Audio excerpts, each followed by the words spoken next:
She's from Regina, Saskatchewan. Yeah. Everyone will just nod. Okay. Very good at no questions. Shoveling snow.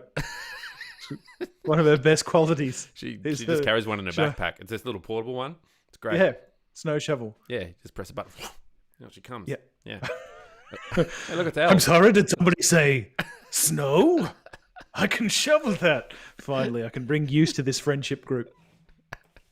They all doubted me until I brought out my shovel. He goes, sorry, love. Sorry, love. It's just the morning dew. Doesn't snow here.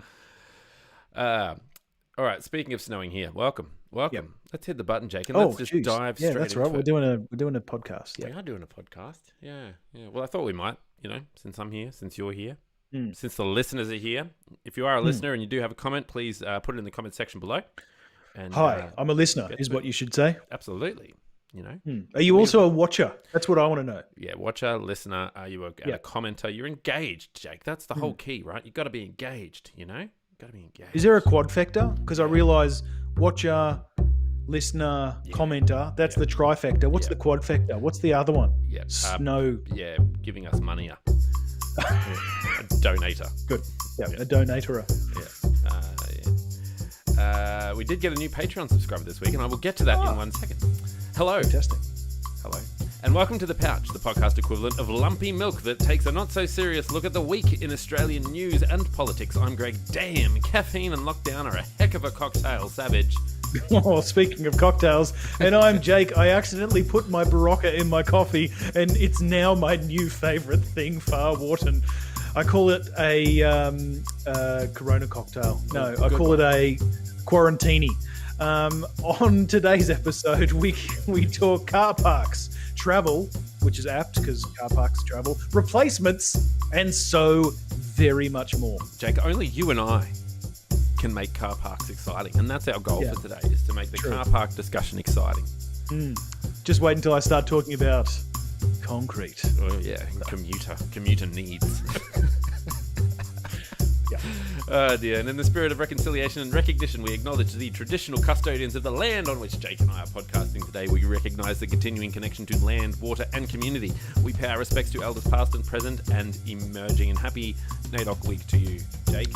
Absolutely, and happy NAIDOC week to you and to all of our listeners, absolutely. And this week our thoughts are, Greg, they're with the 10 St George Illawarra NRL players that were fined up to $50,000 each for daring to have a party. Greg, what sort of world do we live in where NRL players of National Rugby League, I assume that's what it stands for, can't even throw a party during a COVID lockdown, Greg? I mean, I thought that we agreed that they were better than us. Yep, I agreed. Nick Kyrgios has entered the chat, that's for sure. But well, actually, he's left. He's left Wimbledon, Jake. He did. We'll get to that in a second. In a half. But look, he comes on in a half and goes out in a half, doesn't he? Indeed. Well, yeah, exactly. Our thoughts are also, speaking of Wimbledon, America. No. Our thoughts are, however, this week with an Australian couple who are among the 28 whose bodies were pulled from the rubble after a 12-story apartment building collapsed in Surfside, Miami. Svi and Ingrid Ainsworth were found in the Champlain Towers South Building that collapsed on June the 24th. They were members of the Shabbat in North Shore in Sydney prior to moving to the US, and had 7 children. Absolutely. Very unfortunate. Our thoughts go out to their family. Yeah, and to everyone else, absolutely. The sincerest condolences to everyone involved in that collapse. And, it's a shame that it has also hit home here. Yeah, speaking of tennis. Yes, speaking of tennis. Yes, as we mentioned, Nick Kyrgios left injured. But I don't know if you caught it last night, Jake. I'm pretty tired today. I was struggling to get through this, to get through even just these bags under my eyes, Greg. They ain't just for packing clothes around, aren't they? No, they're because I stayed up really late to watch the tennis. I know, this silly time difference. It's worse than the whole Western Australian situation. Anyway, I've got my light. My key light is pumped up to 1 billion. You can see it in behind me there, just to hide the bags under my. I can't smile too much. As soon as I smile, they I'm the same. Yeah. Anyway, so yes, we're up late. Oh, he looked so watching... youthful until he smiled. I know, right?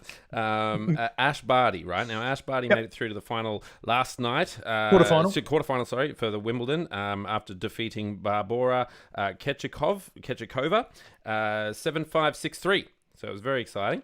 And she now plays, and this is fairly recent news, Jake. She now plays another Australian woman, Isla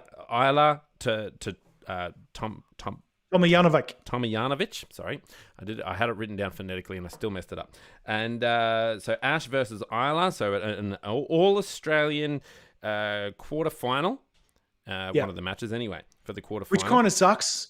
Sucks, obviously, in the draw because it's the first time that we've had two people in Wimbledon for almost a decade. I read, and unfortunately, also the 21 years. 21 years before any Australian woman in the quarterfinal for I think it's any Australian. It's over a decade since we've had any two Australians in.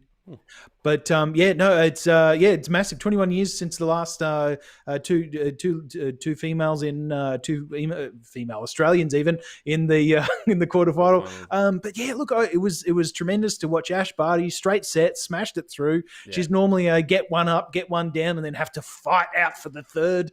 But she brought it early on and drove it the whole way through. It was fantastic to watch. And Alia, her opponent in her last match, unfortunately had to retire due to injury. I think one of her ankles. But tremendous tennis to watch with all of these Australian people. That's right. I don't really get into much sport because I just don't have time really, and so. But I do like to make an effort to watch the tennis. I just think the rawness of it, the sportsmanship of it, or sportswomanship, Greg, sports personship of it, the vibe that it gives off is wonderful. I don't know. It seems like a wholesome sport. Yeah. I couldn't agree less, frankly. With personalities like Bernard Tomic and Nick Kyrgios, firebrands like Bernard Tomic. Yeah, but they're sort of the anomalies. Like I suppose, you look at the top seeds though. Djokovic is a bit odd.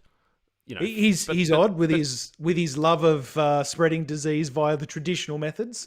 But then you've got people like Federer and that's true. Serena Williams and all these really inspirational wonderful people. Yeah, they're really great human beings. Anyway, okay. Speaking of great human beings, Jake, your warm-up story: a woman has allegedly kicked down a door, scaled balconies to escape hotel quarantine in Cairns. Yes, yeah, she got sick of the quarantinis, quite clearly. I think they could do without a few words in that sentence. I think it should be woman allegedly kicked down doors, scaled balconies to escape Cairns. Yeah, exactly. Yeah. You just need to cut it off there. Look, it's one of those things. Upon reflection, I probably have different feelings, but certainly the Courier Mail, as well as several other newspapers, were reporting on the fact that a Sydney woman is now facing criminal charges after allegedly kicking down a door to break out of a hotel quarantine in far north Queensland. The Queensland Police Deputy Commissioner Steve Golchowski said that 32-year-old who was missing for 24 hours before staff noticed, very naughty, is the first person to allegedly escape hotel quarantine in Cairns. He says that the woman started quarantine at the Cairns Pacific International Hotel. Well, that was the first problem. No, I'm only kidding. I've never been there. But on Thursday, but she was found to be missing on Monday afternoon. Well, that's more than 24 hours, Fred. Anyway, look, she said the police officer said she kicked the door. Quote: she kicked the door in, so fairly motivated. Yeah. The deputy commissioner said that the woman was later found at her mother's home in the suburbs of Cairns on Monday afternoon. So she was opting for a home quarantine, you might say. Yeah, well, that's certainly one of the options that have been on the table. Yes, but not currently allowed. No, not currently allowed. It is one of those things, though, Greg, and I must It's admit, just one of those things. it's just. Kicking Let's down just stop doors, there. escaping from Let's hotels. just stop there. It's just normal, yeah. It is. Well, this is the thing. Like, I think one of the most normal, and acknowledging that tens of thousands of individuals have been through hotel quarantine, but it is one of those natural things to, I imagine, get extraordinarily anxious the first time that door shuts and realizing that you're now locked in for the next 14 days. It's rather full on. So I get it. I do get the angst and the there's various things that come with panic attacks, which one might say that includes kicking down doors and escaping hotel quarantine. But yeah, they shouldn't be a prison, should they? And how often are they taking into consideration the mental health of the people who are in quarantine? I think every single time they do that. I think the part of the assessments is the assessment of the mental health of the individual, ensuring that they're not overly suffering during that period, and giving them access to appropriate care if a decline in mental health is actually noticed. It'd be interesting to find that out, the more details about that. If you do have any information on that, either leave a comment in the comment section below or email us at thepouchthepodcast@gmail.com. Yeah, do it. Yeah, do it. But yeah, we've been in lockdown here in New South Wales for a couple of weeks, and for 1.5 You guys weeks. wouldn't know anything about lockdown, would you? No. That was a good segue. And, well, I'm in my house, and it's, it's home not, quarantining, are we? Yeah, Home quarantining. Yeah. It's not dreadful, but it's not what I would call amazing either. It's more of it is just the idea that you're told to stay home. If I was choosing just to stay home for the last 2 weeks, I think I'd be all right. It'd be bliss. But the fact is that I'm told to stay home, and I get antsy, Jake. You know what it's like. Yeah. You tell me not to move things around on the script. It's going to be the next thing that I do. What's the next thing you do? Yeah. Exactly. Now, my warm-up story, Jake, is about Tokyo 2020, which is going ahead with all 4 viewers watching or something like that. It will see the largest Indigenous contingent in Australian Olympic history. The Tokyo-bound Australian Olympic team will include the largest number of Indigenous athletes in Games history. Of the 472 athletes, 16 will represent the First Nations people of Australia, competing in 11 sports. Despite competing at every Summer Games since their inception in 1896, Indigenous athletes were not picked for the Australian team until Tokyo first hosted the Games in 1964. So it's a nice little circle of life there, if you will, Jake. A nice little circle of life. I will. Back then, it was basketballer Michael Armat and boxers Adrian Blair and Frances Roberts who made history. The first Indigenous female was swimmer Samantha Riley, who won a bronze medal in the 100 metres breaststroke in Barcelona in 1992.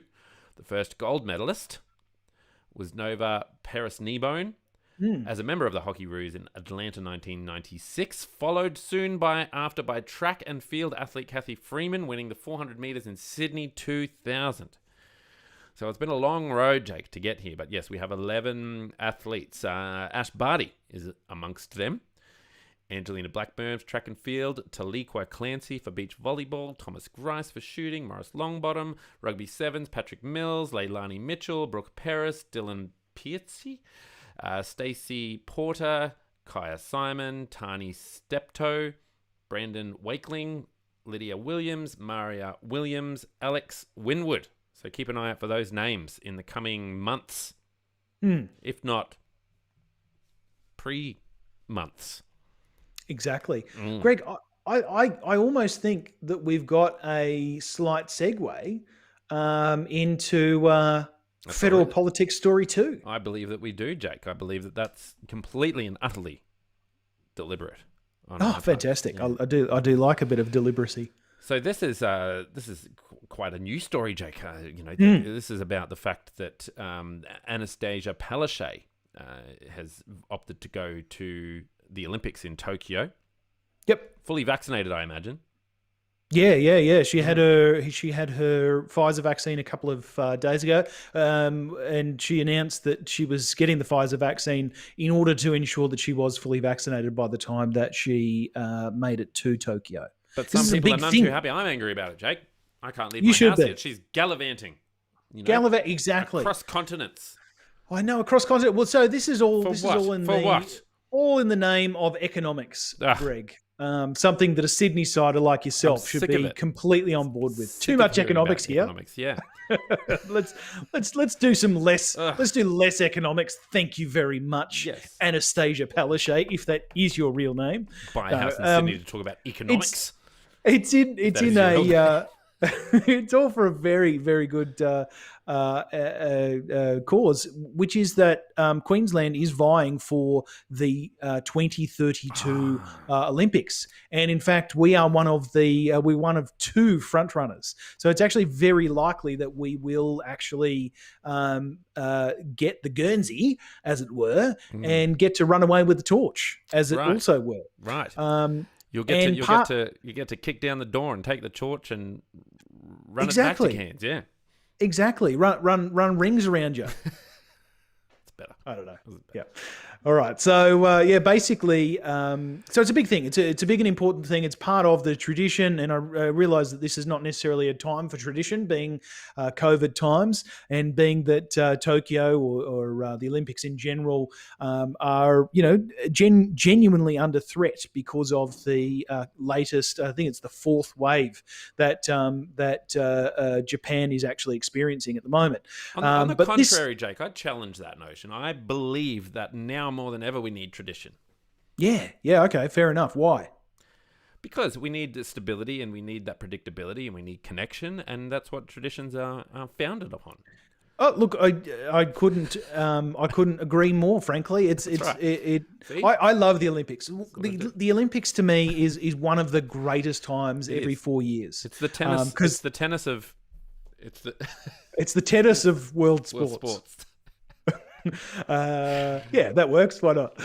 No, I love it. I will even get up early to watch the equestrian events. Will you? And yeah, that's a lie. Like, no. I've done it, Greg. I've done it in previous years. I mean, look, the Winter Olympics, they're dead to me. So I'm just going to say every 4 years, it's the greatest time of my life. But so I do quite enjoy it, and it is one of those things that Brisbane, in fact, is due to host this if we actually do win the bid. It's not going into Townsville. I thought it would go. Well, part of it will actually be in Townsville. It's going to be right around Queensland because, of course, you can just walk to different cities in. You could just walk to different cities in Queensland. We're quite close together. We've got a great public transport system, but. So having Anastasia Palaszczuk in Japan is going to be quite a boon. It means that formally she's going to be able to accept the formal nomination to run the Olympics, and it is going to be a big event. There's meant to be a member of federal parliament to join her on that thing, most likely one of the sports ministers or the assistant sports minister, because of course you need an assistant sports minister, but also the Lord Mayor of Brisbane will be joining Anastasia on this thing. But this whole story is about... it's a lobbying trip. Yes, well, it is. It's a formal taxpayer-funded lobbying trip, isn't it? Well, I assume it is most likely, in the same way that probably Scott Morrison's taxpayer-funded lobbying trip last year last week was all about getting iced Vovos into Australia en masse. Yes, very exciting stuff there. But this whole story is about a petition that's been signed by, in inverted commas, thousands of Australians, demanding that Anastasia Palaszczuk be banned from leaving the country to attend the Tokyo Olympics. The Queensland Premier has insisted that she needed to be in Japan to convince the International Olympic Committee that Brisbane should host the Games in 2032, but with Australians banned from travelling overseas for a holiday or, in many cases, a business trip until at least mid-2022, more than 7,000 people have signed a change.org petition protesting at her special travel privileges. They want Australian Border Force to block Miss Palaszczuk from being able to leave Australia. Quote, the people of Australia, all 7,000 of them, believe the Queensland government should lead by example, the petition says. Quote, we hereby petition for our... Lucky they said hereby. It's not official unless they say hereby. Yeah, so true. Yeah. We hereby petition for Anastasia Palaszczuk to be denied in capitals They've been very specific about the capital nature of the word denied. The right to leave Australia at this time until she increases hotel quarantine capacity to such an extent that she will not take up a space that could have gone to a stranded Australian. So essentially what this petition is drawing here is the conclusion that because Anastasia said that she will not be home quarantining like one Scott Morrison, double standards, am I right? Yeah, that's right, yeah. So she will not be home quarantining, no, even though she has had both of those jabberoonies by the time that she has gone to Tokyo and come back. She will... she has suggested that she will submit to hotel quarantine and quarantine for the full 14-day period. So what this, I suppose the other side of this is that Anastasia Palaszczuk campaigned last Friday at last Friday's National Cabinet to have international arrival numbers immediately slashed in half so that the hotel quarantining system could cope after the more contagious Delta variant has put 12 million Australians into COVID lockdown. So yeah, it's pretty extreme, pretty amazing, pretty huge. Frankly, she should go there. She should absolutely lobby for the, because it's billions of dollars, Greg. Right? It's billions of dollars that the host country receives. And that's not to mention the hundreds of millions of dollars in economic activity for building stadiums, for building transport, for building corridors, for building accommodation. Like it is a massive boon for not just the state, not just the city, but also the country that gets to host the Olympics. So for goodness sake, it would be ridiculous to deny Anastasia and the Queensland people the ability to vie for this. And also, if you think about it, Jake, back to the economic argument, we could make a bucket ton of money from having Australians overseas bid on available seats for her flight back. Surely there's a couple of spare seats in there. Yeah, exactly. A couple of rich people who, have a bit of money under their belt. They can, $1 million here or there doesn't really. I don't think the rich people are having any issues getting back into the country. Well, Jake, I think, I beg to differ. All those rich cricketers, straight back in. No, the famous people don't have a problem getting in. No, no. I don't know. Can you buy your way back? I don't know. You absolutely can. As long as you can purchase first class travel, you can get straight back in. Seats, right? Okay, yeah, okay. Well, whack out the credit cards, people. I don't know what the problem is. All of them. Yeah. Every single one of those credit cards or apply for might more. Be able to get you a quarter of a seat. Well, I'm combining my points, that I've got from my shopping in my head. Yeah. We'll get them home. Well, good luck with that, Jake. That'll certainly mean a lot for you if the Olympics are just up the road from your house. That's amazing. Oh, yeah. Me as the official torchbearer. Absolutely. It'll be huge for me. Yeah. You're going to do the archery thing from your house all the way to the... I'm already doing it. I've been practicing all day. Sorry, neighbours. Yeah, sorry, guys. It's not my fault your wrist's flammable. That's what asbestos is for, guys. Why did we kick it out? All right, speaking of travel, this is huge news, Jake. This has been breaking news all week. It's been breaking news for a long time, but it's just coming to the fore now. A battle to provide suburban railway station car parks. I'm just going to throw the word buses in there to throw people off, has left taxpayers with a $660 million bill and precious little parking. This, to me, stinks to high heavens, Jake, of pork barreling, that delicious dish that we just spit out here every now and again. We have our top chefs working on the best barrel marinade to be putting on that pork. And they seem to be dishing it out regularly. More pork than you can poke a barrel at, I'd say. Which, if I lived in a Liberal seat, might actually go to my benefit, yeah? Well, no, actually, it's if you're in a Liberal seat that's under contest, yes, contestation from a Labor or other independent, or if you're in a Labor seat that is possibly swinging the way of a Liberal seat. But Jake, I thought that the Liberals were a party about meritocracies. Surely this can't be the case. Surely they're not just handing out, grants willy-nilly, sports grants or car park grants willy-nilly to they're all about meritocracy. Yeah, no, not in this case. The the auditor general has basically just a couple of quick facts. So $660 million was the total cost of this scheme. It's still undergoing paying out because it's the building is still going on. There was roughly $150,000 per car park. In total, like 150. Sorry, I said per car park.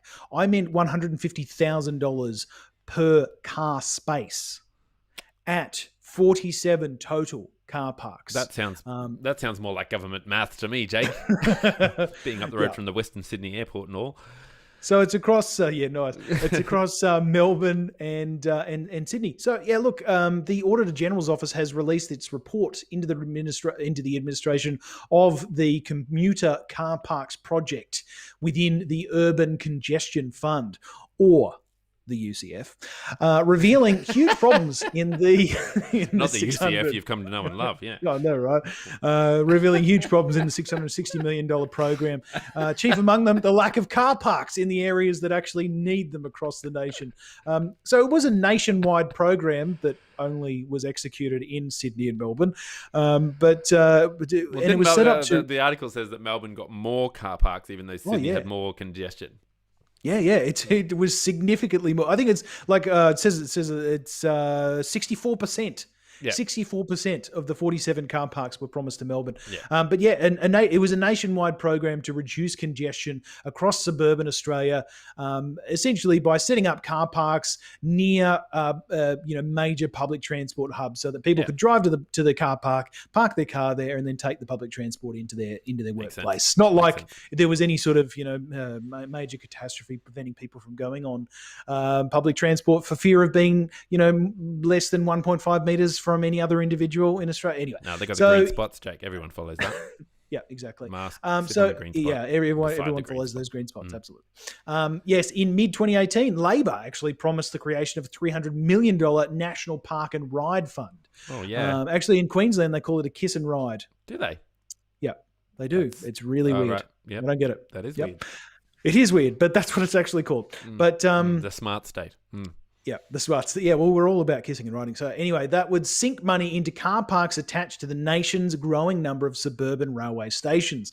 The then leader, Bill Shorten, announced that the fund, along with an application process under which local or state governments could have to demonstrate a car park was the best and most cost-effective way to use available land, right? So it's all about the application process. The application would require a business case. They'd need to show cost-benefit analysis. And most of all, they'd need to show that they were actually reducing congestion in the major cities.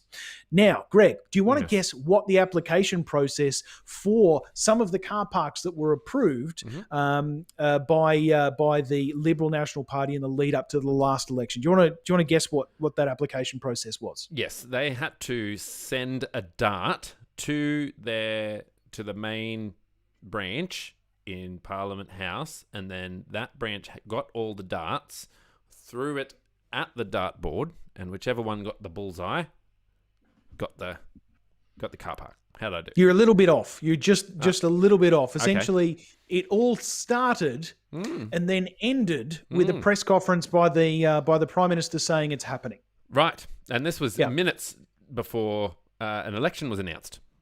Yeah, well, essentially, the Liberal National Party they announced roughly, it was just over 360 odd. Sorry, it was 500 million. 500 million was promised immediately prior to the election. And $500 million, yes, that's right, was promised. And then immediately following that, they of course, called the election and went into caretaker mode. Right. Now, with all of this rorting, and actually I might read some of the Auditor General's report. So the Auditor General's report was scathing in its appraisal of the program.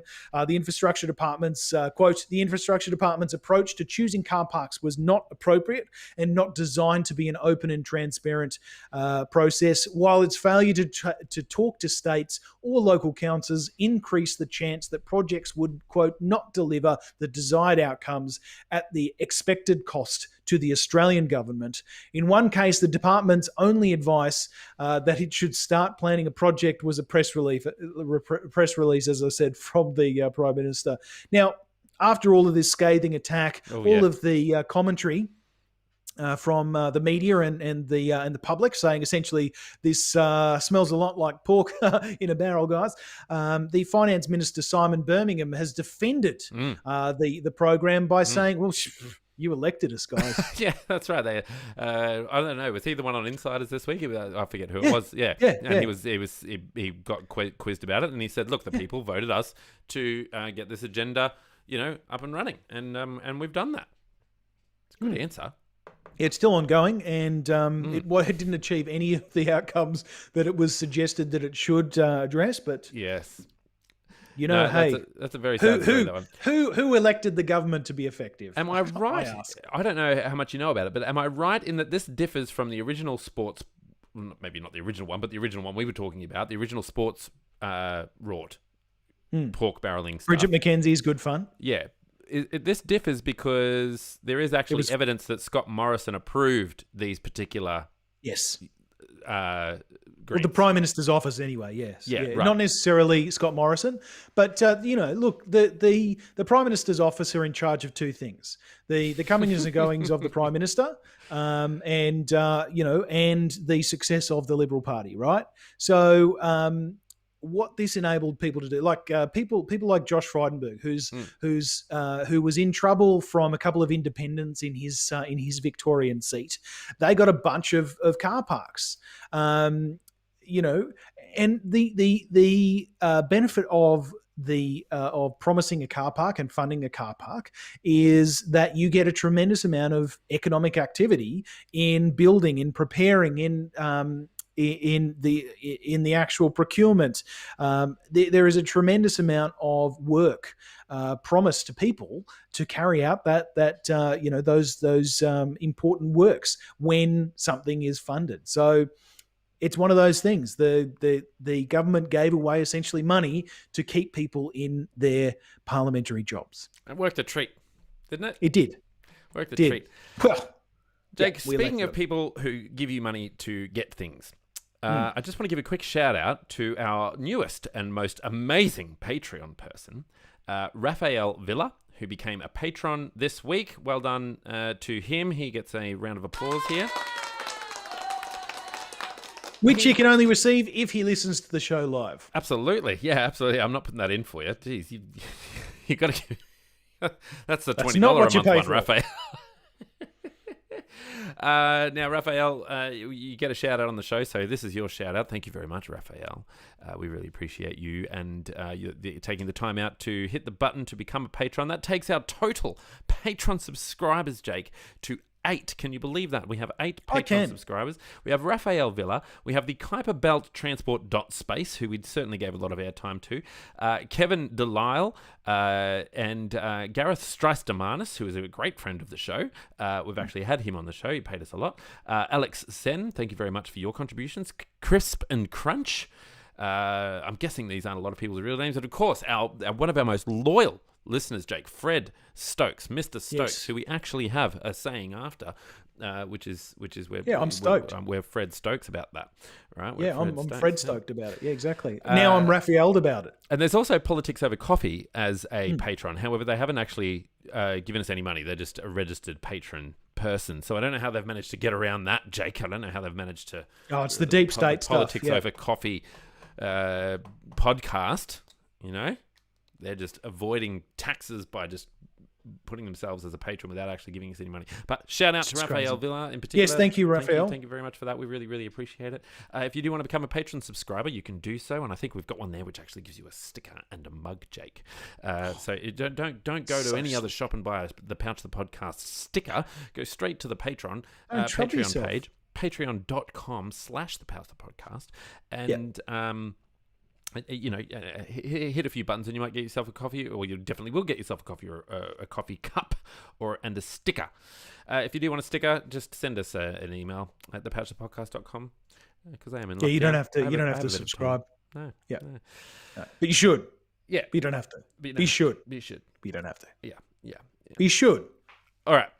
Enough about this nonsense, Jake. People don't listen to us to hear about this chin wagging, this proverbial chin wagging, Jake. They listen to us to hear about other nonsense. That's right. Such as pork barreling, about Olympics, which we've done, and the outgoing Christensen offers a wonky abortion bill, Jake. So this comes live to us from Sky News.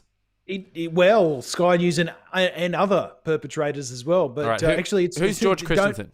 Don't bother clicking on that, because that's actually to another to the last time that I used this script. Fine. It goes to a different place. We're all about recycling here.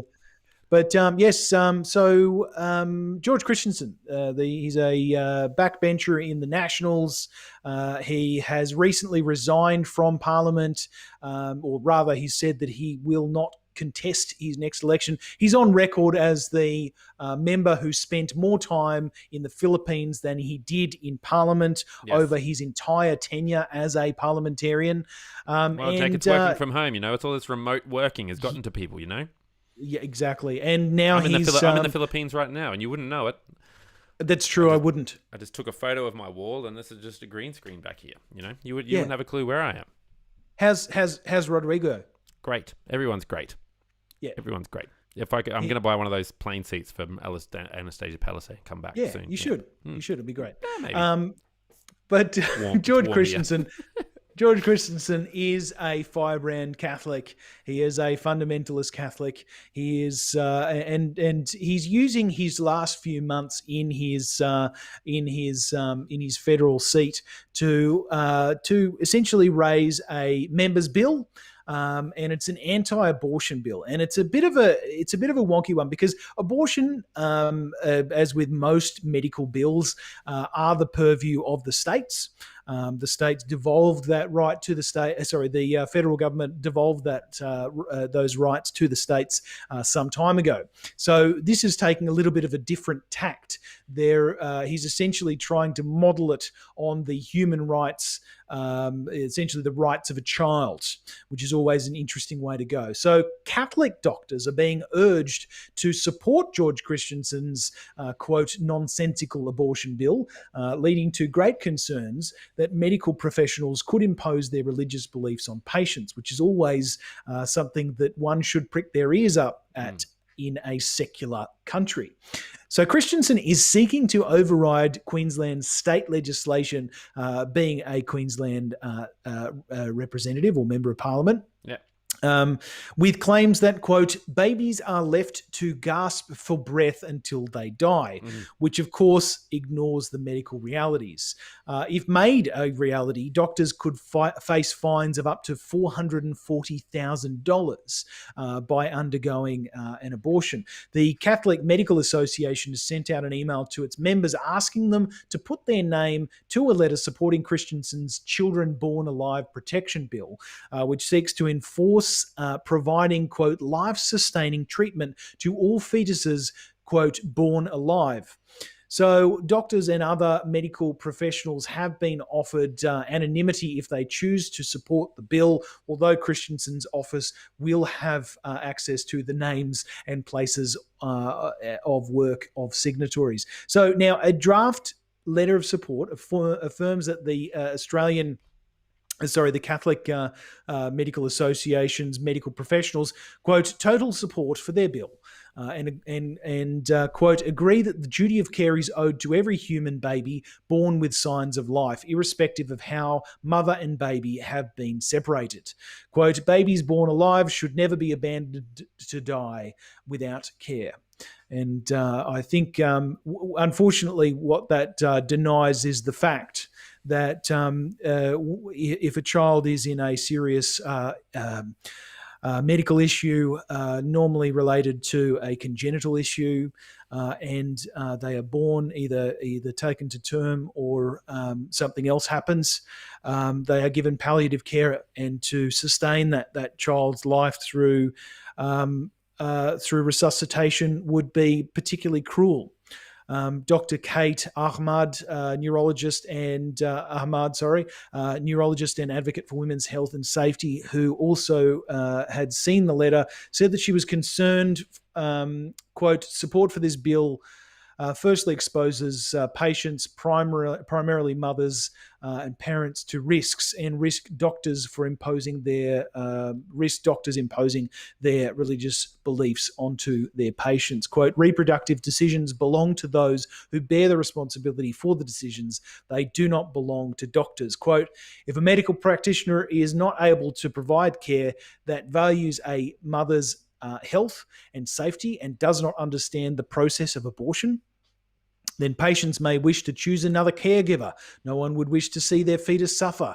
And we already have safe, humane abortion, plus palliative care and strong policies in this area. So, yeah, very interesting. Yeah, it is interesting. Because she was the one who actually called it nonsensical. It says here that it was nonsensical, as no doctor would leave a viable baby to die. Abortions are usually carried out before 16 weeks. She said those fetuses will show no signs of life. They are also not viable outside of the womb. Fetuses delivered between 22 to 24 weeks in almost any circumstance cannot survive. Hence, resuscitation simply causes pain and prolonged suffering. So, yeah, interesting article to that one. I might leave a link for that one in the description below, as it's always a controversial topic. Do some reading about that one. Absolutely. One thing I might end on, and I didn't fully clarify, but while terminations fall within the power of the state governments, Christensen's bill invokes the Convention on the Rights of the Child as the basis to use their external affairs power to override the states. Yes. Yeah. There you go. It wasn't there, because this was backed by Barnaby Joyce when he was the former leader of the National Party.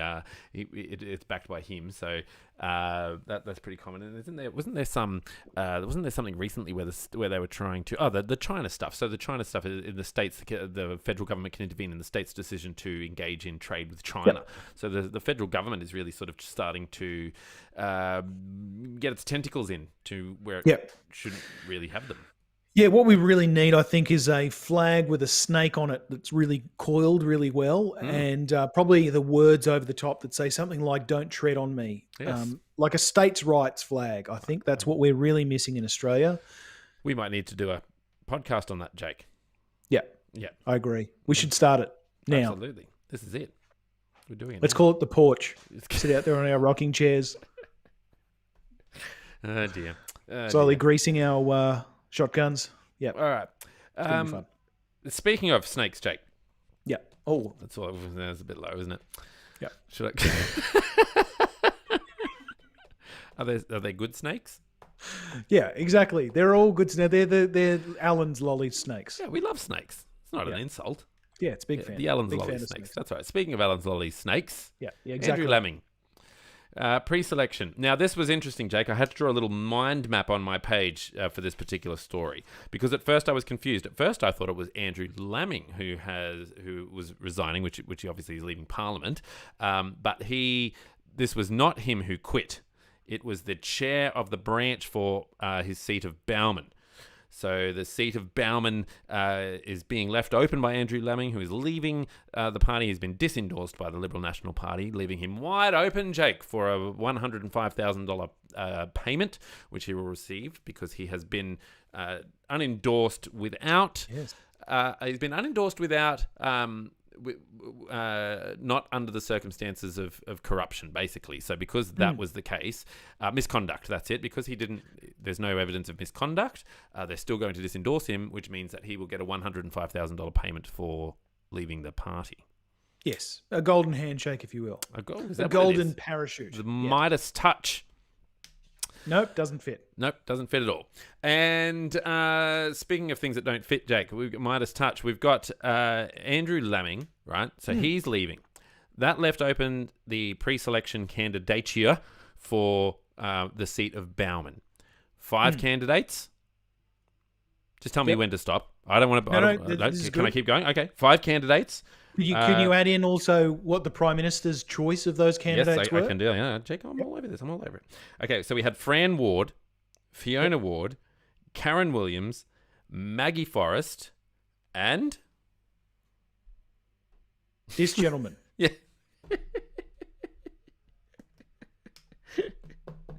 Oh, dear. Yes, and the gentleman we are about to speak about, Henry Pike. Right? Yes, Henry Pike. So there were 4 women, 1 man, right? Yeah. And the Prime Minister wanted very much to have a woman, a strong woman leading this thing. Now, if I don't actually know who it was. Who was his preferred one? Was it Karen?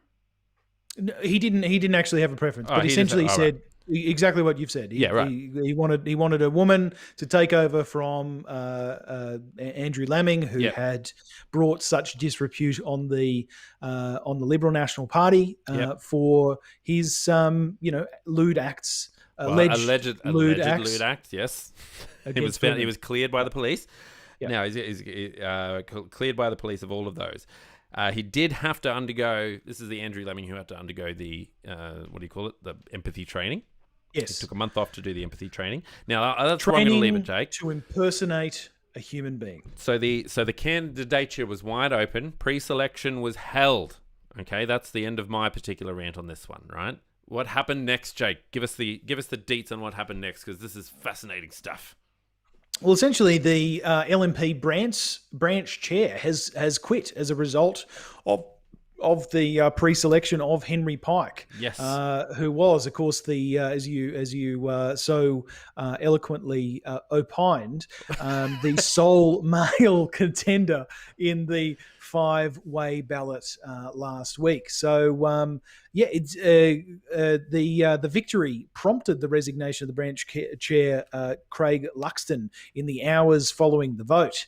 Luxton apparently told Craig Luxton is the person who's resigned. Who's resigned, right, yes, the branch chair, the LNP branch chair.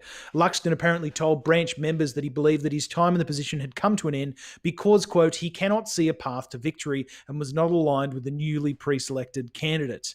An LNP spokesperson said that no date had been set for the Bowman branch members to choose the new chair. But look, there has been a tremendous amount of, you might say, furor over the furore. Yes. If you were, but this was over and we're a knight. Yes. Exactly. Furore. There's a tremendous amount of furore here. Yes, because Henry Pike has a bit of a history, as obviously we all have history. We've all done and said things that we perhaps shouldn't have done and shouldn't have said, and some of us have an enduring record of that, such as podcasts. But in this case, Andrew Pike. Some time ago, wrote on a Facebook post in a private group, quote, it states quite clearly in the Bible that making love, fornicating with a fat chick is we paraphrase there, a fat chick is a sin beyond redemption. Yes. Now he wrote that. That's not Jake and I. He wrote that. That is Henry Pike, who was nominated yes, as the candidate for the seat of Bowman by the Liberal National Party. Yeah. It's not us. No, I obviously believe the exact opposite. I just wanted to point that out. I don't know, but because he was endorsed, right? He was endorsed by some pretty high profile. He was endorsed by the minister as the candidate of choice. But yeah, and this is the thing, right? It's one of those things. The now he hasn't stood down. No, no, no. And why would he? He's been pre-selected now. He's essentially unless he's disendorsed, in which case he may actually be entitled for that 150K as well that Andrew Laming has been entitled to. But the reality here is, a very small amount of digging turned this up. So it's very unlikely that the same amount of digging that is performed, vetting that is performed by the political parties prior to the, putting someone up for pre-selection would have turned that same thing up. Now, so he said this in 2009, between 2009 and 2010, when he was a member of the Young Liberals.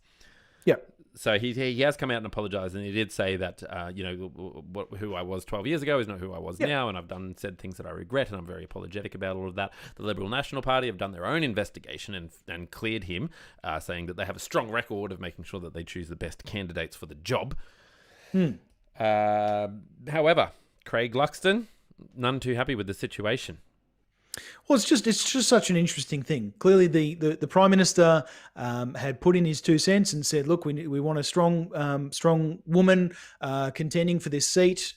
We feel that is the most appropriate, considering who had previously been in there." And they put together a selection of 4, extremely well qualified, respected in their community women. And they chose the man, and not necessarily because the man was more qualified, but because it seems the Liberal National Party branch did not want to submit themselves to the government's whims, the federal government's whims. It's sort of you tell us what to do. Yeah, hello, we're Queensland. Okay, we're going to do what we want to do, and they did. They did. It's confusing how deep the rabbit hole goes when you start thinking about who's against who and who's plotting against who and all that sort of stuff. You just want the best candidate for the job. You just hope that these people are choosing the best candidate for the job. I don't actually know anything about Henry Pike other than what I've read in the news in the last couple of days. So I can't really say with any confidence or lack of confidence that he was the best person for the job. I don't know. I do know that a few of the other candidates had very high profile jobs and all that sort of thing before entering the candidature as well. But anyway, it'll be interesting to see how this one plays out. I must say, sorry. No, don't. You must say something, Jake. You got to say something. I must say, Greg, I do tend to agree with, his conclusion in an interview this week where he said, 12 years ago, I was part of a private group chat, doesn't reflect the person that I've grown into be. Like lots of men, I'm embarrassed about some of the things that I've said when I was younger, and I would never say today. And, it is one of those things that we should all, I would suggest, considering the proficiency with which we put things out into the ether that are recorded in perpetuity, from podcasts to blogs to Facebook posts, etc. I dare say that I do align with his statement rather well. I think it's quite important that we give ourselves and potential future employers give people the latitude to explain their thoughts and feelings, and certainly to identify that they are a different person to what they were when they did that thing that time ago. Yeah, and just a really sort of a tangent gentle to this conversation, but being a music fan, I stay up to date on a bit of music news, and just based on what we've just talked about then, Winston Marshall from the band Mumford & Sons actually left Mumford & Sons because he put up on Twitter a little while ago, he put up this post about the fact that he read this book about Antifa and about how Antifa wanted to destroy democracy, and he put that up on his Twitter page saying, if you're interested in a view on this, this is a really good book. He was obviously attacked by the left-leaning folk. Then he apologised, in which case he was attacked by the right-leaning folk, and he just couldn't win. So he's actually left Mumford & Sons as a whole. So, these sorts of conversations, I think, are important. I'm not saying that what he said was good under any circumstance, but whether or not, I think some question about whether or not it's worthy of digging up now, 12 years later, and, whether or not that makes him ineligible to be the leader of the of Bauman. I don't know. It doesn't look good on paper. I'll give you the tip, but it's an interesting discussion to have. Where do we draw the line between what was said and what was done, who he is now and what he stands for, and the lessons that he's learned along the way. Not sticking up for him, and I dare say that one of the other candidates probably doesn't have this sort of dirt on them, right? Yeah, absolutely. So but saying things and doing things that you later regret is an interesting conversation. But if you're going to be a member for Parliament and if you're going to represent the people, well, the dirt's going to be brought up about you because the clue is in the title, you're a representative. Who do you want to represent you, right? It's an extension of yourself. And if that extension of yourself is a misrepresentation of who you are, that can lead to a lot of anger and stuff as well. So I'm going to leave that there because that was slightly profound. No, I think that was really, really well said. I think it's also important to recognise that if we deify our political leaders, if we suggest that they're, that they can do no wrong, that they, it's impossible for them to do wrong, or moreover, if we expect them to be, of the highest moral standing, then We've all done things. It's just the extent to which they're willing to hide them. And some people do worse things than others. And that's the question, right? The question is, where's the line? Obviously, there's a line somewhere, right? If he got up in Parliament and said that tomorrow, there would be no question about his job. So. Yep. There is a line somewhere. Or should there be? Somewhere here, and I think this is an interesting part about where that discussion lies, because he's an easy target in that he's a Liberal member as well, and so as soon as you're a Liberal member, you're a target for I don't know, for Twitterites or whatever it is, right? You can't say anything that's worthy of being correct. So in a lot of cases, so where do we draw the line is an interesting question, and who do you draw the line with? Because I dare say at some point one of your own heroes might come out and say something, you might find yourself starting to defend them. So anyway, yep, so true. I don't know. Is it interesting? Who knows? Did we? No, it is. It was well said. Yep. And when you're drawing the line, Raphael Villa has just left the Patreon, so thank you very much for that. It was great having you. Thank you for your time, Raphael. No, that's not true. He's still around. Well, according to my unrefreshed Patreon page, he is. All right, Jake. Well, look. Once our listeners have finished trying to figure out whether they're going to stay up late tonight and watch Wimbledon, I don't even know who's on. Who's on tonight? I don't know. Actually, is Federer playing tonight? Who knows? Anyway, once they've figured out who's playing and whether or not they're going to be staying up, what would you like them to do?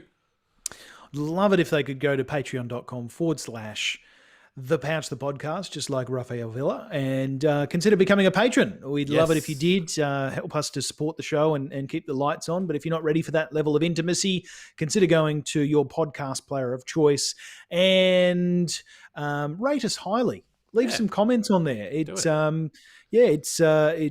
helps people to find us and makes us feel really warm and fuzzy, which we need in winter. Important thing. Yeah, well, absolutely.